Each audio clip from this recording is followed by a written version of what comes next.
I can do that.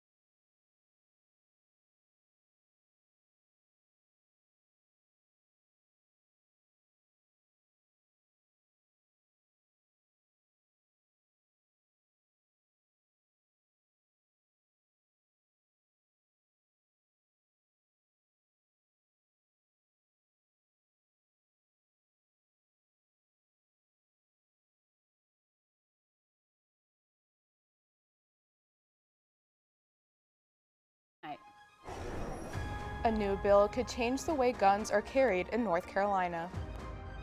Go get the training. Do what's right. Smoke doesn't seem to be clearing as fires continue to rage across the Carolinas. A popular comedian is blowing up on social media, and not for the reason you might think. Those stories and more, ENN Tonight starts now.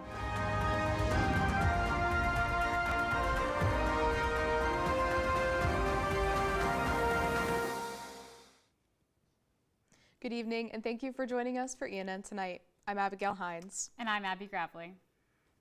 Starting off tonight, the United States has offered $2 million in aid to support earthquake-affected communities in Myanmar. A 7.7 magnitude earthquake hit Myanmar on Friday, and the death toll keeps climbing. Over 2,000 people have been reported dead, with over 3,000 injured, and those numbers are expected to rise. As the U.S. is planning to send aid to those regions, most of the people who would have made up a U.S. response team were already laid off.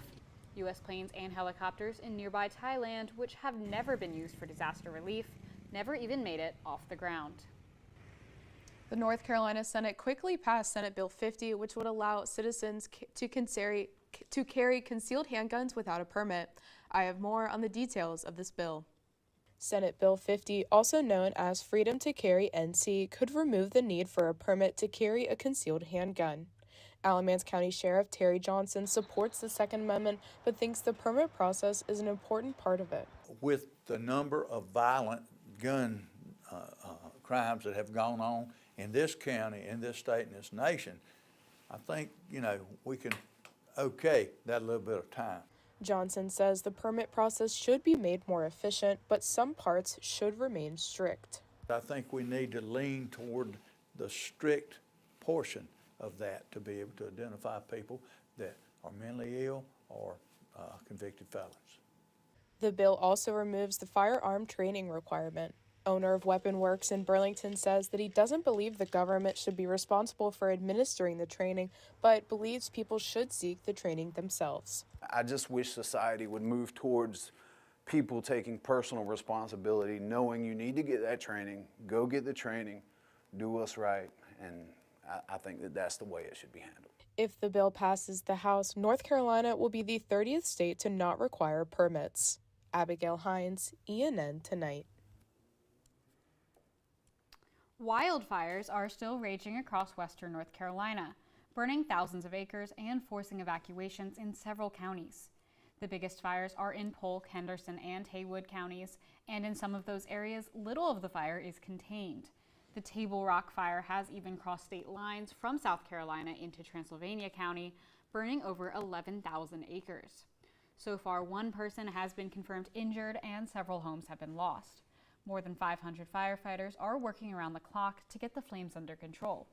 Officials warn that the fire danger is still high despite rain in the forecast, and burn bans are in place across much of the region. Residents are being urged to stay alert and follow evacuation orders. People in North Carolina are facing the highest flu-related deaths we've seen in 7 years. With over 360 flu-related deaths, North Carolina Health Services is urging people to get tested early in case they need treatment for the flu. A spike in hospital visits started in January and has continued to rise over the months. The latest flu-related death has brought the total to 362. Elon's Associate Vice President for Student Life, Jana Lynn Patterson, mentioned in an email to ENN that Elon has administered over 900 flu vaccines in campus clinics. Despite the growing number of statewide flu-related deaths, Patterson noted that as of March 17th, the total number of flu cases seen at student health services was 95. This number is much lower than last year's 154 and shows a 60% reduction in cases over the last year.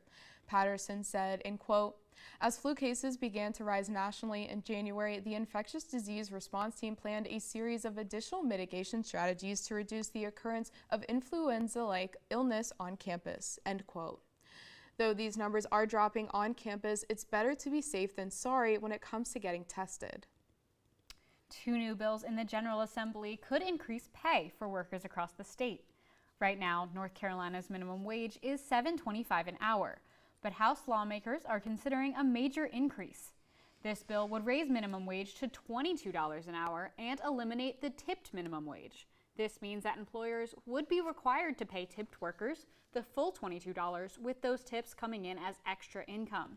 A second bill proposes a more gradual increase starting in 2026. The minimum wage would jump to $10 an hour, with $2 increases every year until it reaches $18 in 2030. After that, wages would be adjusted annually based on inflation. I think $22 an hour would help people that are making $7 an hour, and certainly encourage more people to get jobs and earn a decent living. I wonder what the impact would be on small business owners.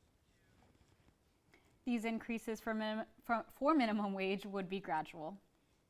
Comedian Joe Gatto has put his tour on pause and entered a live-in medical facility just weeks after performing at Elon. Starting on March 20th, multiple women came forward accusing the former Impractical Jokers star of sexual misconduct. The accusations started with a series of TikTok videos that have now been deleted. And just 4 days ago, Gatto announced in a statement, Having taken some time to reflect, I've decided to voluntarily enter an inpatient program to continue working on myself. I just want to thank my friends, fans, and especially my family for all their support, never more so than over the last few days. Coming up, one electric car company has its owners living on edge. See why after the break. Elon Athletics saw some action this weekend, including some key players will be losing after the season. I'll have more for you after the break.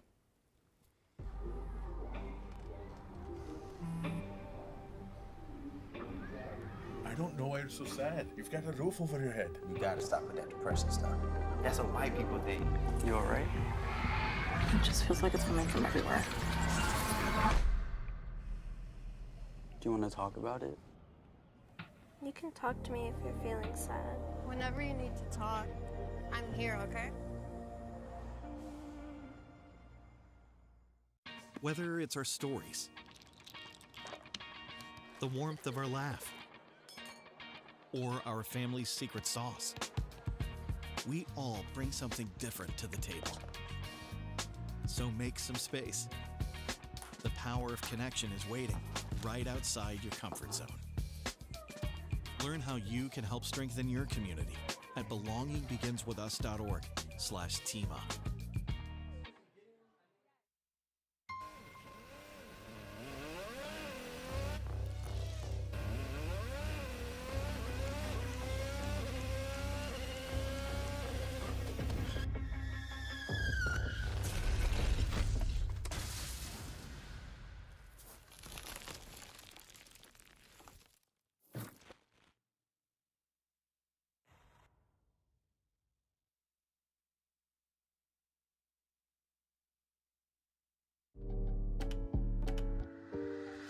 There's only one thing that will save somebody's life, and that is naloxone nasal spray.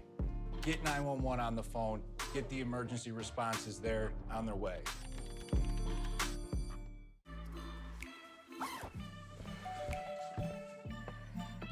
Yo, camping buddy. Okay, you guys ready? Dude, I thought you were driving. I thought you were driving. Oh, I never said I was driving. I definitely can't drive.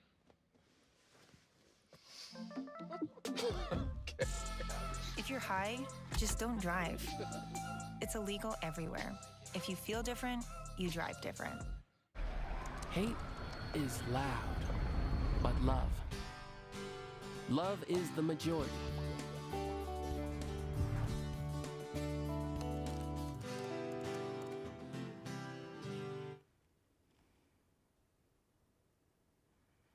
From a flurry of transfers to the start of Elon baseball, a lot has been happening with sports here at Elon.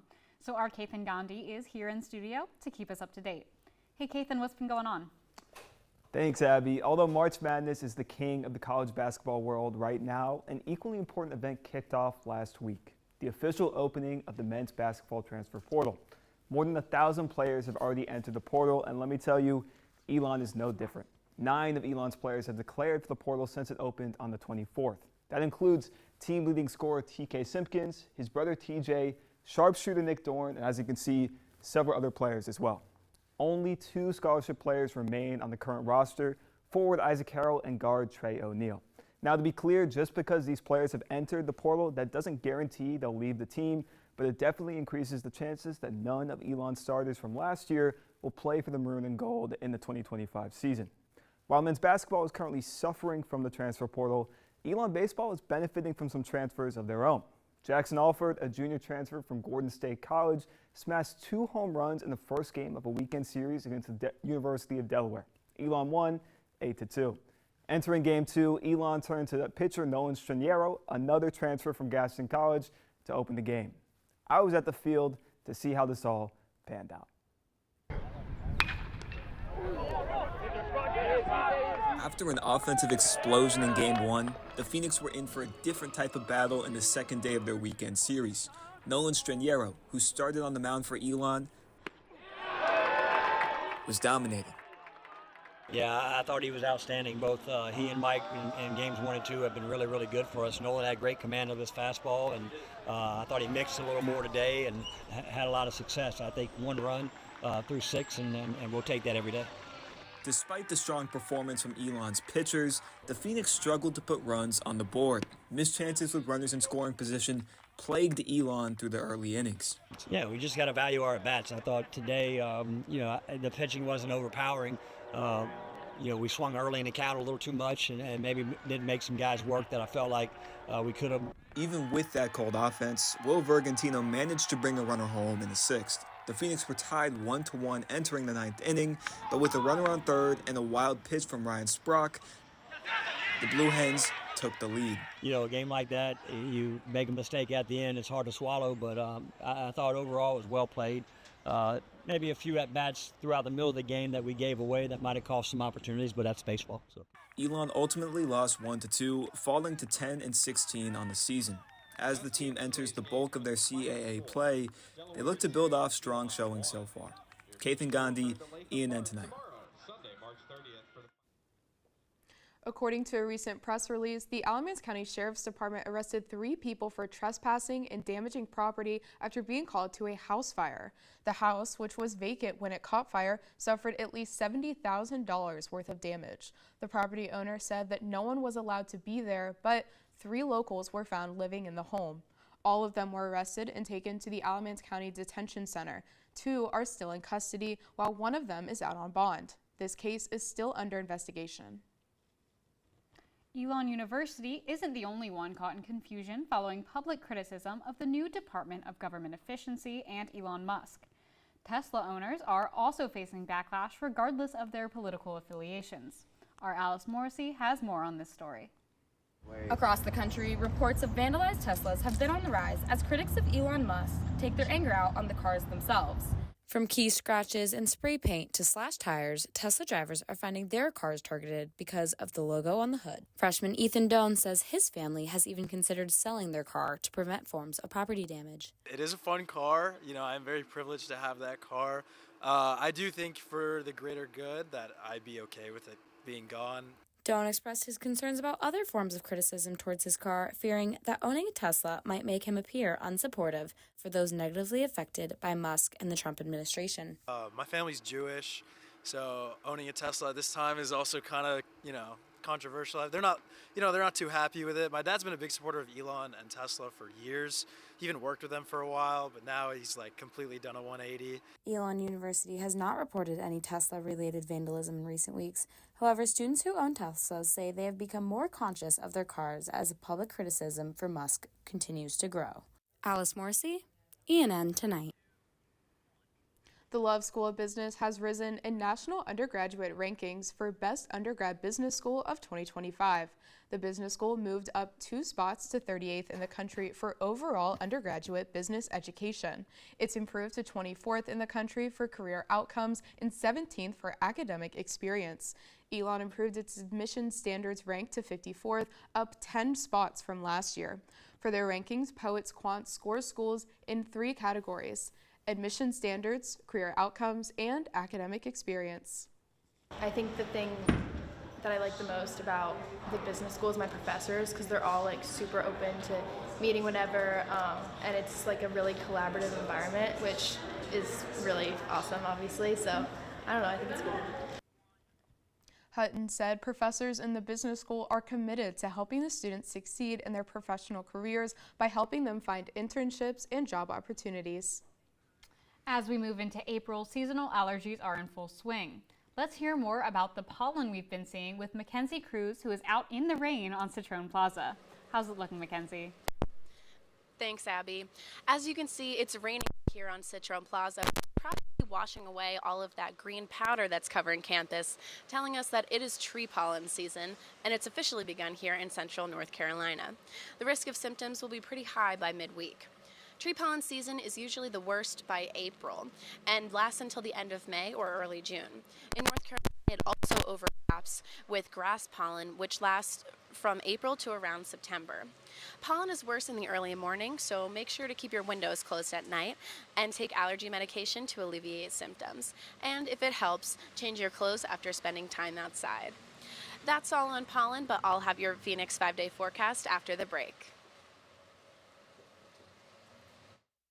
Around Elon soon. Stay tuned and see where and why after the break. My son's school even do it. He makes fun of his friend who vapes. He would never try it. She's into soccer. She's on the honor roll. She's just not the type. No way. No way. No way. No way, my kid would never vape. Get your head out of the cloud. Today, nearly 8,000 kids will start vaping, maybe even yours. Learn about the dangers at talkaboutvaping.org.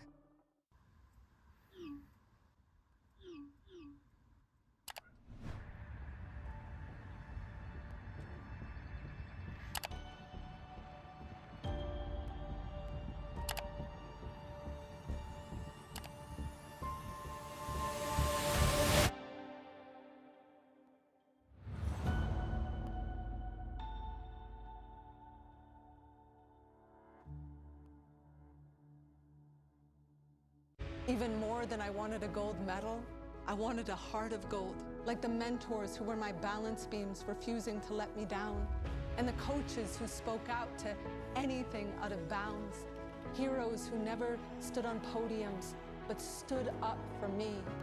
Every shot I made, give the assist to those who since my youth were referees, ready to blow the whistle and end abuse. I rescued Toast from a shelter in 2011. I love Toast because she's a lazy diva. Toast does whatever she wants, obviously. She's sleeping right now. She's an epic snuggler. She's so comforting. She's so loving. Toast makes me laugh. When I walked into the shelter, I knew right then that she was special.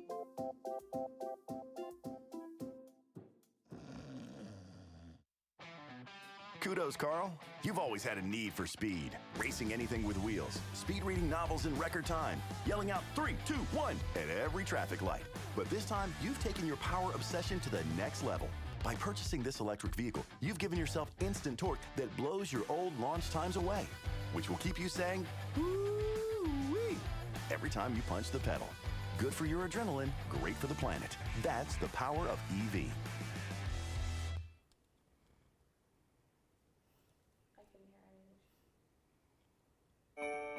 Our Mackenzie Cruz is now dry back in the virtual studio with this week's forecast. How's the weather looking, Mackenzie? Thanks, Abigail. After a warm weekend, we're looking at some sun and even hotter weather up ahead.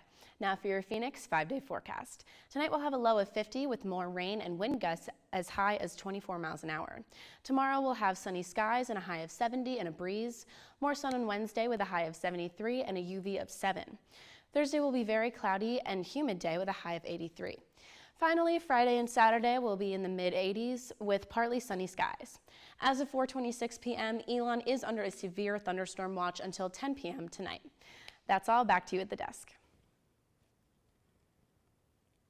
The Elon Town Council approved a conditional rezoning request for Park Village, a new mixed-use development plan for the area behind the Shar Center.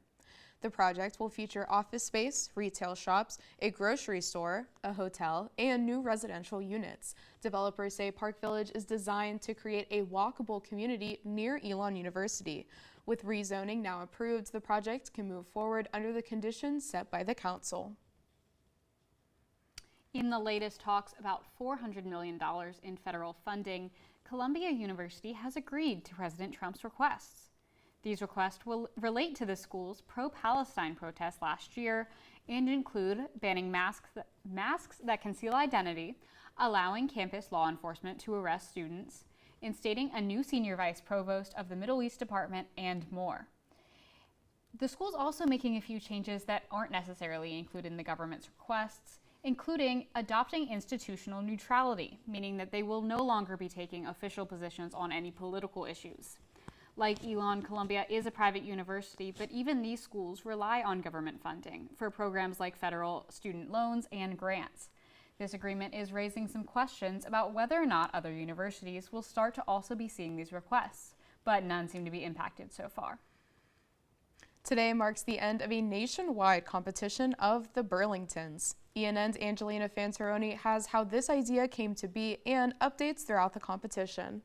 With 27 Burlingtons across the United States, Burlington, North Carolina, Burlington, Massachusetts, and Burlington, Wisconsin's public libraries are logging readers' minutes to claim the title of the most book-loving Burlington in the country.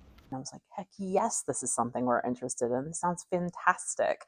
And so I reached out with general enthusiasm, so excited. Since Burlington, North Carolina is a part of Alamance County, the entirety of the county was allowed to log their reading. We couldn't exclude Alamance County when Burlington is part of Alamance County. The idea originally came from Burlington, Massachusetts Public Library Programming and Marketing Librarian Daniel Barber. 3 people battling it out is fun for the first time, and if it goes well, we'll have a blueprint to work towards a bigger challenge maybe next year where we have more lead time, more publicity around it, and can get even more Burlingtons involved.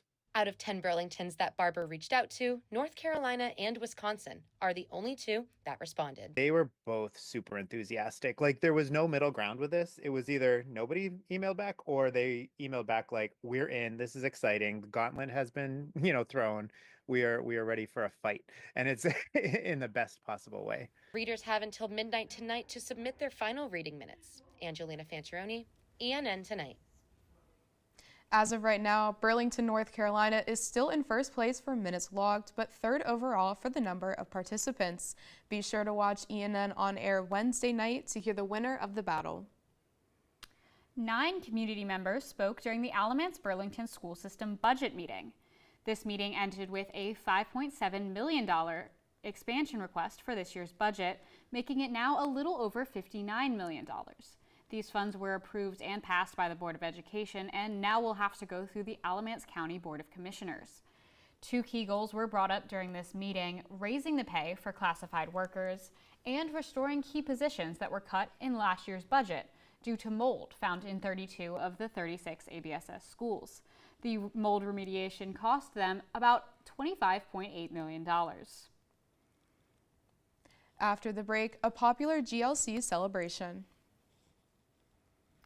And your breakfast just got cheaper. Stay tuned to hear about the new price of eggs. Hear that? That's the sound of your life. Perfectly imperfect. But every time you drive after drinking, the music gets drowned out. Your life sounds pretty great.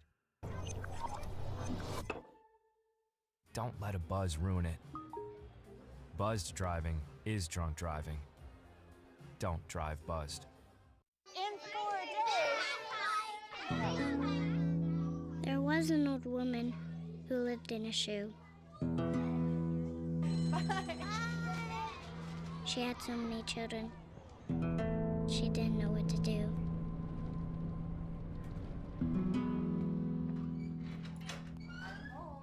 Did you have a good day at school? She gave them some broth without any bread.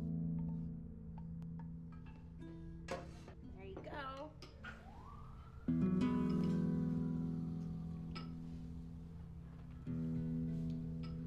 And kissed them all soundly. Night night. Good night. And put them to bed. Hunger is a story we can end. End it at feedingamerica.org. Women are bad with money. That's what the world's been saying for centuries. But now we've got something to say. Save it. It's time to save ourselves by saving our money. Until we're no longer 80% more likely than men to live in poverty in retirement. Save it. The falsehoods, the feelings of fault. Then, the funds. Learn how to save for your retirement at wesaysaveit.org. I've always been told I gotta be strong. Thick skin, tough as nails. But to be everything for everybody, it wears on you. Black don't crack, they say. But it can. We all can.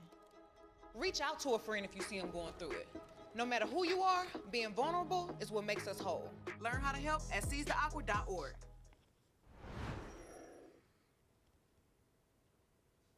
Persnickety Books has been open in their new location for a month now after leaving downtown Burlington due to a rent increase. I caught up with co-owner Ian Baltutis to see how they're adjusting to the new space. At its previous downtown location, Persnickety Books had 3 floors of retail space. Now, they're condensed to 1. Co-owner Ian Baltutis says they had to give up some of their retail items, but are happy to provide a larger seating area for its customers. Before we had a coffee bar in a bookstore, and so the idea was you'd come get your coffee and shop for some books, and now we really have the space to work from your laptop or meet your friends and neighbors or ride your bike down here and hang out. And I think that really fits our vibe of being more immersed in the neighborhood. Terry Johnson has been a customer at both locations and says she's excited to see how Persnickety will enliven the neighborhood. I was really disappointed because I like having it downtown, and I hate that there's not a bookstore downtown, but it's closer to me, and maybe they'll bring some life to this particular block. So there's a win on that one, but sad for downtown. Some new additions to Persnickety include a large upstairs hangout space and an ADA accessible bathroom. Abigail Hines, ENN Tonight. Egg prices are dropping just in time for Easter. Wholesale prices have fallen by 8% in the past week, now averaging around $3 a dozen. Quite a drop from over $8 just a month ago. This decline comes as the bird flu slows down and egg supplies bounce back after 2 years of tight inventory due to outbreaks that led to the loss of millions of chickens.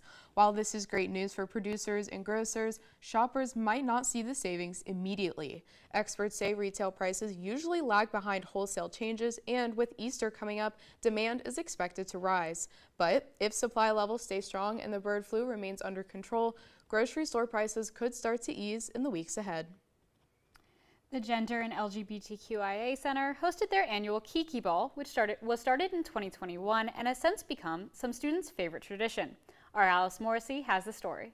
Doors open at the College Street Tap House, welcoming a line of students waiting for the fun night ahead of them. The Kiki Ball is an annual drag-inspired competition meant to build connections with the queer community at Elon. Students say that having fun events like this across campus have helped them express themselves and find connections with like-minded individuals. We would not have this kind of engagement.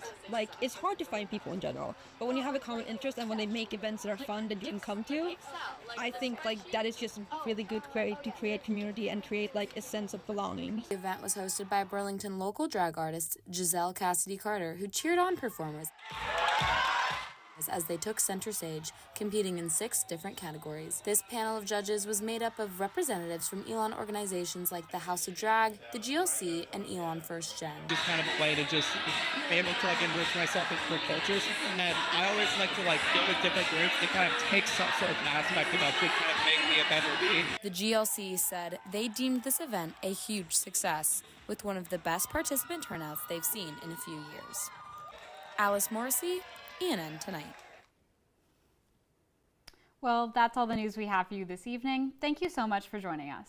Head over to our website, elonnewsnetwork.com, for stories, sports, and more. And make sure to follow us on social media at Elon News Network. Have a great night, Elon.